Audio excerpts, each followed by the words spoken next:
Hey everyone, welcome to the tutorial of the watercolor painting, and this is going to be of a sunset. So first what you'd have to do is to wet the sheet completely. Use a flat brush and wet it completely. I've taken lemon yellow first, and I'm so sorry that it's going to go out of focus and back. It's just for the initial few seconds I didn't know how my camera was functioning. So take a bit of lemon yellow, ensure that your paper is completely wet, and then start moving your brush to the right and left. Just ensure that there's a gradient that is created, that is, you have a lot of color on the top and again at the bottom, and you will use the water as your medium and you will start moving it back and forth. The next color that I'm using is cadmium yellow, which is a slightly darker yellow compared to lemon yellow. Take a bit of that on your brush and start creating the gradient tone again.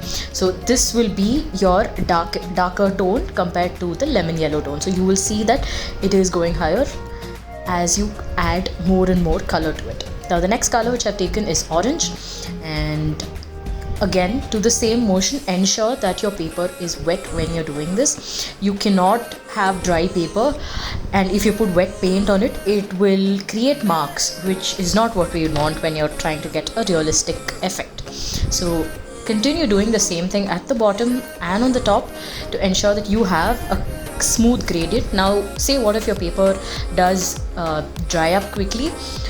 Ensure you have another bowl with clean water. Dip your brush into it, make sure that it has just clean water. Run your brush from the right to the left or either way, and ensure that the paper is slightly moist so that you can run your paint very smoothly, like how you see right now. So once you're done with this, all you'll have to do is ensure that you merge them completely. So if you can see, the effect is slowly moving towards the lighter shades of yellow. And now I've taken vermilion and mixed it with a little bit of orange and then start creating the gradient, because if you add vermilion directly, like how you see, it would stand out a little too much and it won't look realistic.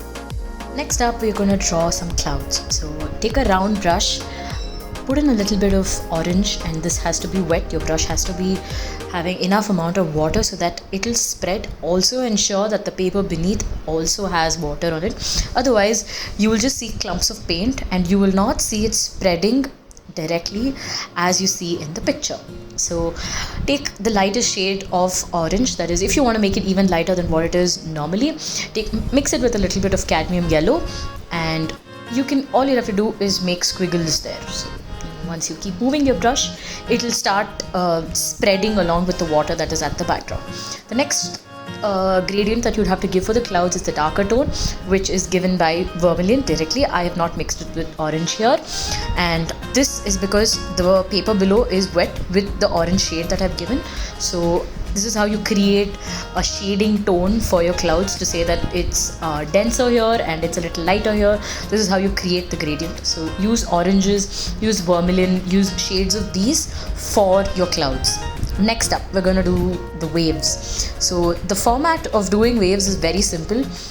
Take your brush, dip it with a little bit of orange, and lift and press. So you basically press, lift again, press, lift again. This is what you keep doing over and over. As you are much closer to you, that is, if you're close, the closer the waves are, the more darker the tone would be, which is why you see a little darker tone waves which are towards you, whereas the ones which are further away are with very light orange. And this will slowly, you will see, as the painting goes forward, you will see it becoming a tad bit lighter, but towards the horizon it has to be very light. So here I've added crimson, I've added vermilion, I've added shades of these, mixed them with a little bit of water to suit this. So the way you do is to lift, drop the paint and pull it back again. Always use a round brush for this. If you use a flat brush, you will get blocks of the waves which won't look very realistic. So use round brushes. It can be of any size. I've used a little thicker one. I think this is of size 6. You can also use smaller ones, but you might have to do over and over to create the depth of your waves. I found that one of my clouds had a little too much of light orange, so I wanted to bring out the depth in it. So I've added a little bit of vermilion. I've also taken little shades of cadmium yellow mixed with orange and given that shadowy effect. Now let's make the sun. This is quite interesting and it's a little scary as well because this will be the lightest part of your paper. And I've added vermilion mixed with a little bit of cadmium yellow, and all I'm doing is swirling the paint around because there was too much water. So how did I fix this? I took a little bit of a small cloth and wrapped it around my tiny finger and removed the excess water. You can also use a tissue paper to do the same. Now the effect that you're going for here is to show the reflection of the sun, and every time you have a reflection, always ensure that it trickles down till the end. So the ones very close, the waves which are very close to the horizon will have very small lines, and as you come further it will be much bigger ones. And here I'm using a jelly roll pen, which can be even a whitener, or if you don't have a jelly roll pen, you can also use acrylic paint, which is what I'm doing here now. So you can use these mediums to give those small dots which will create like a shiny effect which you see, from the sun. These are just small dots that I'm giving.